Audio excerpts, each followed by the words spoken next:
আসসালামু আলাইকুম। সবাইকে আরেকবার আমন্ত্রণ জানাচ্ছি আজকের রেসিপি দেখার জন্য। আজকে আমি আপনাদের জন্য নিয়ে এসেছি জলপাইয়ের আচারের দুর্দান্ত একটি রেসিপি। আশা করি আজকের রেসিপিটি আপনাদের কাছে অনেক বেশি ভালো লাগবে। যারা সারা বছর জুড়ে আচার সংরক্ষণ করতে চান তাদের জন্য থাকবে কিছু ট্রিক্স অ্যান্ড টিপস। আশা করি আপনারা আমার চ্যানেলকে ফলো করবেন, লাইক করবেন, শেয়ার করবেন আর আমার সাথেই থাকবেন। আপনাদের মূল্যবান মতামত দিতে অবশ্যই ভুলবেন না। আচার বানানোর জন্য আমি এখানে ৫ ফোড়ন গরম মসলা নিয়ে একটি মসলা তৈরি করে রেখেছি। এখন এগুলোকে এক পাশে করে রাখবো। আর আমি বাজার থেকে কিছু জলপাই নিয়ে এসেছি। এগুলোকে এখন ধুয়ে পরিষ্কার করে নিচ্ছি পানি দিয়ে। এই আচারটা কাঁচা অবস্থায় দেওয়া যায়। চুলার জাল ধরিয়ে দিয়েছি। এখন একটি পাতিলে জলপাইগুলো দিয়ে দিয়েছি। এগুলো সিদ্ধ হওয়ার জন্য একটু টাইম নিচ্ছি। যখন সিদ্ধ হয়ে যাবে ঠিক এই পর্যায়ে আমরা যে এক্সট্রা ময়লাটা থাকে জলপাইয়ের যেই বোটাটা সেটা ফেলে দিব। এখন ডাল ঘুটুনি দিয়ে এই জলপাইগুলোকে খুব ভালো করে ম্যাশ করে নেব। আপনারা চাইলে এই কাজটা মগ দিয়েও করতে পারেন অথবা গ্লাস দিয়েও করতে পারেন। আমরা যেরকম আলু ভর্তা করি সেরকম ম্যাশ করে নেব। একটু সময় নিচ্ছি।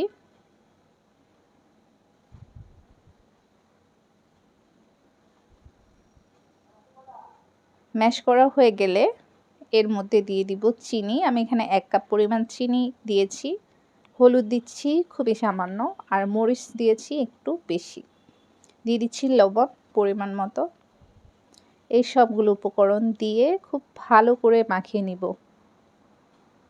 এই গরম থাকা অবস্থায় মাখলে মাখাটা সুন্দর হয়। আর এই পাশে একটি ফ্রাই প্যানে দিয়ে দিয়েছি তেল, সরিষার তেল আর তার সাথে আস্ত কিছু পাঁচফোড়ন আর যে গুঁড়ো পাঁচফোড়নটা আমরা করে রেখেছি যে মশলাটা সেটাও দিয়ে দিয়েছি। সুন্দর একটা গ্রান আসার পরে দিয়ে দিব সেই মেখে রাখা জলপাইগুলো। এই আচারটা আপনারা চাইলে সারা বছর জুড়ে সংরক্ষণ করতে পারেন। যদি আপনারা ডুবো তেলের মধ্যে আচারটা রাখেন আর কয়দিন পর পর রোদে দেন তাহলে ফ্রিজ ছাড়াই কিন্তু আচারটা খুব ভালো থাকবে।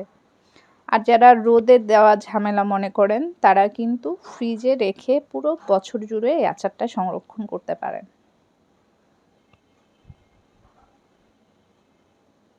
এখন এই তেলের সাথে আচারগুলো খুব সুন্দর করে মাখিয়ে নিব আর মিডিয়াম হিটে ভেজে নেব। চুলার জালটা মিডিয়াম করে দিব যাতে করে তলানিতে লেগে না যায়। আমি আরও একটু চিনি অ্যাড করছি। যারা মিষ্টি খেতে পছন্দ করেন তারা চিনিটা বাড়িয়ে দিবেন আর যারা মিষ্টি খেতে পছন্দ করেন না তাদের জন্য কম চিনি হলেও ঠিক আছে। এই আচারটা আমার কাছে মিষ্টির আচারটাই ভালো লাগে, যার জন্য আমি ২ বার আরও চিনিটা বাড়িয়ে দিয়েছি। এতে করে কালারটাও সুন্দর আসে। এই তো হয়ে গেল আমার খুবই মজাদার একটি আচার রেসিপি।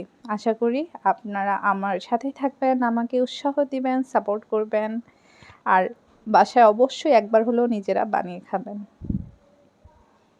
আজকের ভিডিও এ পর্যন্তই। আল্লাহ হাফেজ।